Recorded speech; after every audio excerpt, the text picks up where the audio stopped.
Extra. Welcome back to News Conference. We're talking about now the Ukraine and the problems in that part of the world with Congressman Brad Sherman, Democrat of Sherman Oaks, and I should say the Congressman for Universal City, where we are today. Thank you very much again for joining us. The Secretary of State announced this past week there's an agreement to relieve some of the tension along the Ukraine-Russian border. Question is, if Secretary Kerry had already said that the Russians had lied to him before, why should we trust this agreement now? You shouldn't trust anybody in international affairs, but we are in a position to verify what actually happens. And the key thing is to keep the main part of the Russian army out of the Ukraine and then keep that country intact. The Crimea, I think, is already gone, but that area had only been part of the Ukraine for a few decades, since the days of Khrushchev. The rest of the Ukraine, I think, can be kept intact, and I think that it's not a matter of believing Putin, it's a matter of verifying. I think it's the Russians who say trust but verify. Is this president weak? No, but I think that it's very easy for those who really hate the president to say, if only this president had more testosterone, then everybody in the world would do what we said. Well, let's talk about that. The president said on the record, listen, if chemical weapons are used in Syria, we're going in. That changes the calculus, his words, draws the line. They use chemical weapons, all of a sudden, well, the Russians say, we don't want you to go in. They don't go in. And does that not set the table for internationally Vladimir Putin saying, this guy, he's a paper tiger? Actually, we got far more in the deal involving Syria than we ever could have got by bombing.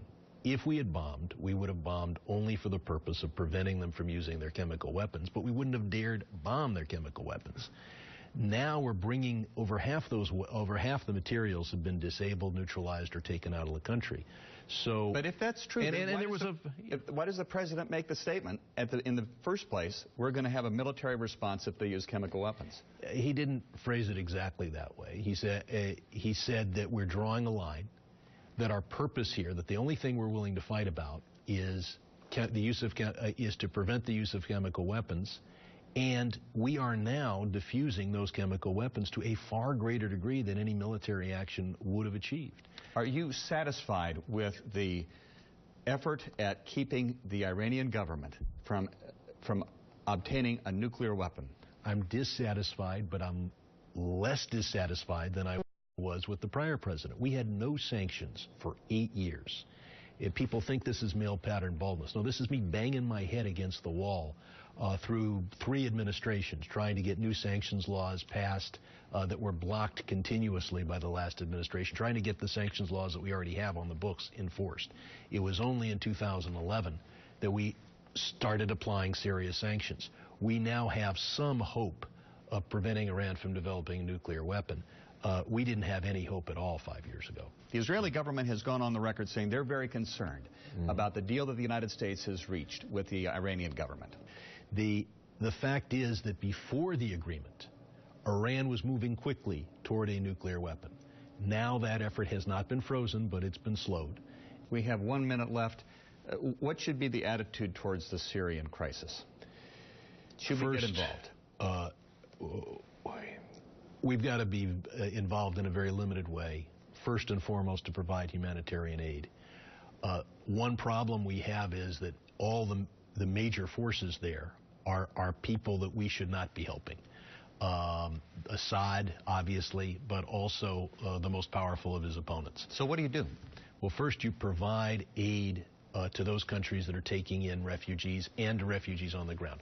Second, you make sure that you've minimized the likelihood that chemical weapons will be used again. And third, you try to reach some sort of ceasefire. And fourth, you provide financial assistance to those groups in Syria, and they are not terribly powerful, that represent modern democratic thought. We're going to have to leave it at that. Happy Passover, thank you. The liberation of the Jewish people, and happy Easter as well. Thank you very much for coming. And thank you for watching. NBC4's news conference program is preempted this week due to the National Hockey League playoffs. I'm Conan Nolan. We'll see you in 3 weeks. Meet the Press is next. Again,